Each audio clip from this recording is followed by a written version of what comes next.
எல்லாருக்கும் வணக்கம் நண்பர்களே. என்னடா இது செடிக்கில் மஞ்சள் மஞ்சளாக இருக்குன்னு பார்க்குறீங்களா? இது சாத்துக்குடி படம். நான் ஏன் அங்கே போனேன் அப்படின்னு பார்த்தீங்கன்னா, என்னோட தங்கச்சி பசங்களுக்கு வந்து காது குத்துனாங்க. காது குத்தி முடிச்ச அப்புறம் தாம்பூலம் தரணும் அப்படின்னு மாமா சொல்லியிருந்தாரு. அதுக்காக சாத்துக்குடி பழம் வாங்க சொல்லியிருந்தாரு. கடைக்கு போய் கேட்டோம். விலை தான் அதிகமாக இருந்தது.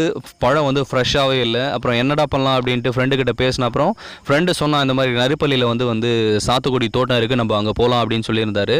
சரின்ட்டு நாங்கள் அங்கே போயிட்டு பார்த்தா ரொம்ப ஷாக்கிங்காக இருந்தது. பழம் வந்து அவ்வளோ ஃப்ரெஷ்ஷாக அவ்வளோ சூப்பராக இருந்தது. சாப்பிட்டு பார்த்தோம், ரொம்ப டேஸ்டியாகவும் இருந்தது.